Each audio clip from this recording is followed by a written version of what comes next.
ওকে, তো যেটা বলছিলাম যে ড্যাশবোর্ডে আমি এখানে লোকেশন সিলেক্ট করতে পারবো। আমার যেই ব্রাঞ্চগুলো থাকবে, যেমন মিরপুরে হলে মিরপুর, তারপর হয়েছে কুমারখালী, অলরেডি এখানে কুষ্টিয়া, পোড়াদা এবং ওয়ার হাউস 3টা ব্রাঞ্চ আছে। তো আরও ব্রাঞ্চ হলে এখানে সেই ড্রপডাউন লিস্ট আসবে। তো পোড়াদাহের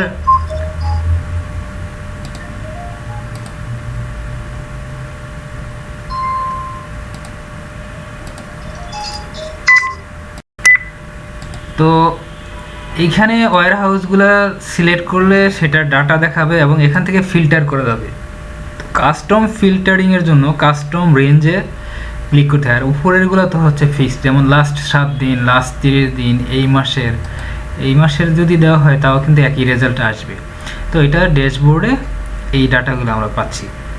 তো আপনার মূলত এই এক্সপেন্সগুলো অ্যাড করার জন্য কীভাবে অ্যাড করতে হবে, এক্সপেন্স অ্যাড করার জন্য আমি যদি অ্যাড এক্সপেন্সে যাই, তাহলে এখানে আমার যে ডিপেন্ডেন্সিগুলো সেগুলোর মধ্যে হচ্ছে যে আমার এক্সপেন্স ক্যাটাগরিটা লাগবে, আর হচ্ছে এক্সপেন্স ফর এটা যখন স্যালারি দেওয়া হয় তখন তাদের নামগুলো এখানে থাকলে ভালো হবে, অর্থাৎ এমপ্লয় বা ইউজার যারা, তাদের এখানে লিস্টটা চলে আসবে এই কোম্পানির বা বিভিন্ন ব্রাঞ্চের। তো এটা এখানে থাক, এটা ম্যান্ডেটরি না, যখন স্যালারি দেওয়া হয় তখনই এটা লাগবে। আর এক্সপেন্স কন্ট্যাক্ট যেটা, সেটা হচ্ছে এই যে কন্ট্যাক্ট থেকে আমাদের সাপ্লায়ার মানে যেটাকে বলা হয় সেটা। তবে এখানে ম্যান্ডেটরি ফিল্ড কী ম্যান্ডেটরি ফিল্ড হচ্ছে যে আমার লোকেশন সিলেক্ট করতে হবে, অর্থাৎ আমি এক্সপেন্সটা কোন ব্রাঞ্চের আন্ডারে আমি খরচ করতেছি, এক্সপেন্সটা অ্যাড করতেছি, সেটা এখানে সিলেক্ট করতে হবে। তারপর এটার ক্যাটাগরিটা সিলেক্ট করতে হবে। তারপর হচ্ছে অ্যামাউন্ট, আমার কত পরিমাণ টাকা, দেন হচ্ছে ওই এক্সপেন্সটা আমি কি পারপাসে করলাম সেটা নোট, সেটা আমি এখানে লিখতে হবে। দেন হচ্ছে সেটা আমার সে পেমেন্টটা কিভাবে করব, তো ওই যেই অ্যামাউন্টে এক্সপেন্স সেই অ্যামাউন্টটা এখানে দিতে হবে, এবং এটার পেমেন্ট মেথড ক্যাশ এবং কোন অ্যাকাউন্ট থেকে যাচ্ছে সেটা এখানে উল্লেখ করতে হবে। তো যদি এইভাবে আমি একটা অ্যাড করে দেখাই, তো তার আগে আমি ক্যাটাগরিগুলো এখানে দেখি, যে যেমন হচ্ছে ক্লথ আমি অ্যাড করব। জি জি আমি একটু কথা বলতে চাই। আপনি হচ্ছে স্ক্রিনে যে ভিডিওটা করবেন, রেকর্ডটা করবেন, ওটা করেন, কারণ হচ্ছে আমি যখন আবার কাজটা করব তখন আপনার কাছে আমাকে বারবার নক দেওয়া লাগবে না। জি জি জি জি সেটার জন্যই এটা আমি করছি। যেমন হচ্ছে আমি ওয়্যার হাউসে আমি হচ্ছে ক্লথ অ্যাড করতেছি। জি জি এই রেকর্ডটা দেখলে আপনি বুঝতে পারবেন কেমন। তো এখানে রেফারেন্স হচ্ছে যে এটা হচ্ছে হইতে পারে যে এটা হচ্ছে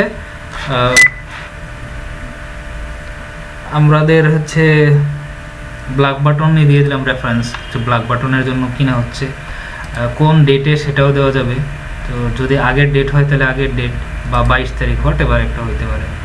তো 22 তারিখে এখানে দেখাবে, ডকুমেন্টটা এখানে আপলোড করা যাবে।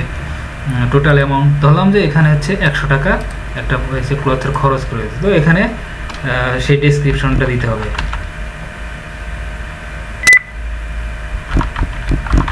ডেসক্রিপশন, এখানে ডেসক্রিপশনটা, তারপর হচ্ছে এখানে এই এক্সপেন্সের অ্যামাউন্টটা, এবং এটা কবে পেমেন্ট করা হয়েছে সেটা এখানে যদি ওই দিনই হয় তাহলে ওই ডেটই ক্যাশের মাধ্যমে, এবং সেটা হচ্ছে যদি ওয়্যার হাউস থেকে যায় তাহলে ওয়্যার হাউস থেকে এখানে দিতে পারি যে পেইড বাই অমুক নামও দেওয়া যেতে পারে। এটা সেভ দিলে এটা সেভ হয়ে যাবে, এবং এটা দেখা যাবে কোথায়, এটা দেখা যাবে হচ্ছে এক্সপেন্স লিস্টে, অর্থাৎ এক্সপেন্সে আমি অলরেডি ওখানে চলে যাবে। এক্সপেন্স এখানে যে ডিউ আছে অনেকগুলো, সেগুলো এসে করতে হবে। তো আমি এখানে আসলে এটা কিভাবে খুঁজে পাবো, তো এখানে আমি ডেট দিয়ে আমি এসে খুঁজে পাইতে পারি, বা আমি যদি অ্যামাউন্ট লিখি, সাপোজ এখানে আমি যদি অ্যামাউন্টটা লিখি 100, তো এখানে 100 অ্যামাউন্টের যেটা সেটাই দেখাবে, এবং এটা পেড আছে। তো এটা যেহেতু আমি ডেমো করছি, তো এটা আমি আসলে এটা এখান থেকে ডিলিট করে দেবো। তো ডিলিটের জন্য অ্যাকশনে গিয়ে ডিলিট অপশনে ক্লিক করলে ডিলিট হয়ে যাবে। তার আগে আমি দেখাই যে হচ্ছে আমার ওয়্যার হাউসের যে আমার অ্যামাউন্টটা ছিল, অর্থাৎ আমার সেটা কিন্তু কমে গেছে। অর্থাৎ আমার, আমি যদি এখানে লিস্ট অ্যাকাউন্ট দেখি, আচ্ছা, আমাদের এখানে এই যে এখানে ব্ল্যাক বাটন ওয়্যার হাউস থেকে 100 টাকা কিন্তু কমে গেছে। আর এটা আমাদের অ্যাড করতে বলতেছে হচ্ছে অ্যাকাউন্টের সাথে আমার লিঙ্ক যেগুলো নাই সেগুলো আমাকে লিঙ্ক করে দিতে বলছে।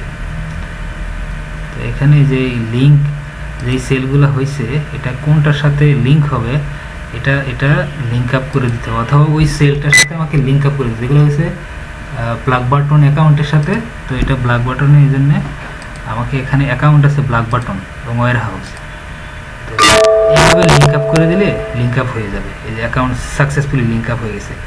তো আমি এর আগে যেটা দেখালাম সেটা হচ্ছে যে আমার পেমেন্টে গিয়ে আমার লিস্ট অফ অ্যাকাউন্টে আমি দেখতে পারবো যে আমার কোন অ্যাকাউন্টে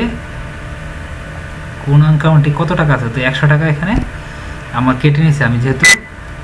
আমি যেহেতু কি করেছি, আমি হচ্ছে এক্সপেন্সে 100 টাকা ব্যয় করেছি এই অ্যাকাউন্ট থেকে। তো এখানে গিয়ে আমি সেটা আবার 100 টাকার যে পেমেন্টটা এটা আমি ডিলিট করে দিই। ডিলিট করে দিলে তো ডিলিট হয়ে গেল। এবং এটা আমি যদি এখন পেমেন্ট অ্যাকাউন্টে গিয়ে আমি যদি দেখি তাহলে দেখবো যে আমার আগেরটা এখন ঠিক হয়ে গেছে। তো অ্যাকাউন্ট বুকে গিয়ে আমি যদি অ্যাকাউন্ট বুক দেখি তাহলে আমি এখানে আমার অ্যাকাউন্ট কোনো এখানে ট্রানজ্যাকশন হয়নি। যদি ট্রানজ্যাকশন হইতো তাহলে এখানে দেখা যেত, অর্থাৎ এটাতে দেখা যাবে আমাদের এই অ্যাকাউন্টে গিয়ে এখানে এই যে এখানে দেখা যাবে যে কোনটা ডেবিট করা হয়, অর্থাৎ এই টাকাটা আমার হচ্ছে সেল থেকে আসছে, এগুলো ডেবিট, অর্থাৎ যেগুলো আমি পেমেন্ট করবো সেগুলো আমার ক্রেডিট হবে। যেমন এটা পেমেন্ট করছে 50, এটা ক্রেডিট হয়েছে এইভাবে। আর হচ্ছে এখানে আমি টাকা যখন আমি আবার ডিপোজিট করতে যাব, অর্থাৎ টাকা ঢুকাবো, তখন আমি ডিপোজিটে ক্লিক করব। ক্লিক করে তারপর ডিপোজিটে আমি হচ্ছে এটাতে আমি হচ্ছে ডিপোজিট করব। তো এখানে সেটা আমি আরেকটা হচ্ছে অ্যাকাউন্ট করে রাখতে পারি, সেটাতে আমি টাকা থেকে সেখানে আমি হচ্ছে এখানে ডিপোজিট করতে পারি।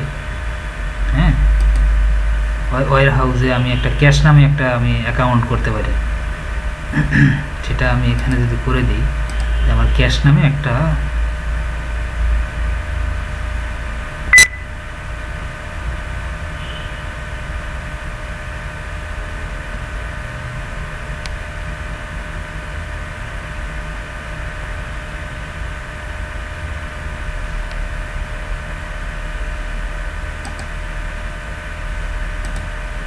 এটার জন্য। তো এখন এখানে আমি ক্যাশ অ্যাকাউন্ট আর একটা অ্যাড করলাম। তো 3 লাখের বেশি যখন পেমেন্টটা হবে তখন এই ক্যাশ আমি একটা অ্যাকাউন্ট ক্রিয়েট করে ওটাতে হয়তো বা আরও একটা বেশি অ্যামাউন্ট লাইক হচ্ছে 10-15 লাখ, সেটা যদি আমরা অ্যামাউন্টের একটা ক্যাশ টাকা একটা অ্যাকাউন্ট করে রাখি, সেখান থেকে আমি এখানে টাকাটা দিলাম ওয়্যার হাউসে, কারণ এখান থেকে এক্সপেন্স হলো। তাহলে আমার বোঝা গেল যে আমার এক্সপেন্সটা কত হলো, সেটা এক্সপেন্স রিপোর্ট থেকে আমি দেখতে পারবো যে আমার এক্সপেন্স কত হলো। আমার যে এক্সপেন্স রিপোর্ট আছে এটা থেকে কিন্তু আমি দেখতে পারবো যে আমার টোটাল আসলে কত এক্সপেন্স হয়েছে। যেমন এখন টোটাল এক্সপেন্স হচ্ছে এটা, এবং এটা আমি হচ্ছে লোকেশন ওয়াইজে দেখতে পাবো। যেমন হচ্ছে আমার ওয়্যার হাউসে যদি আমি দেখি, দেখবো যে আমার কোনো এক্সপেন্স নাই। আমি যদি হচ্ছে দেখি যে আমার পুরোদাহে, তাহলে এখানে কিন্তু আমি এক্সপেন্স দেখতে পারবো। তো এখান থেকে আসলে আমি দেখে নিতে পারবো যে আমার কোন লোকেশনে কত এক্সপেন্স এবং কোন ডেটের মধ্যে কত এক্সপেন্স। এখান থেকে ডেট রেঞ্জ দেওয়া যাবে এবং পেমেন্ট স্ট্যাটাস দেওয়া যাচ্ছে, যে ডিউ আছে কোনটা। যেমন হচ্ছে আমি যদি পুরোদাহের এখানে দেখি, তাহলে ডিউগুলা এখানে দেখাবে, একটা ডিউ আছে এই যে এটা। তো এইভাবে এখানে হচ্ছে রিপোর্টগুলো এসে দেখা যাবে, যে এক্সপেন্স করলে তারপর সেগুলোর রিপোর্টগুলো এখান থেকে দেখা যাবে। আর এক্সপেন্স অ্যাড করার জন্য তো প্রথমে দেখালাম তো এই হচ্ছে আজকে এক্সপেন্স অ্যাড করা এবং এক্সপেন্স রিপোর্ট, এবং এটা এক্সপেন্স অ্যাকাউন্টে কীভাবে হিট করে সেগুলো এখানে দেখানো হলো।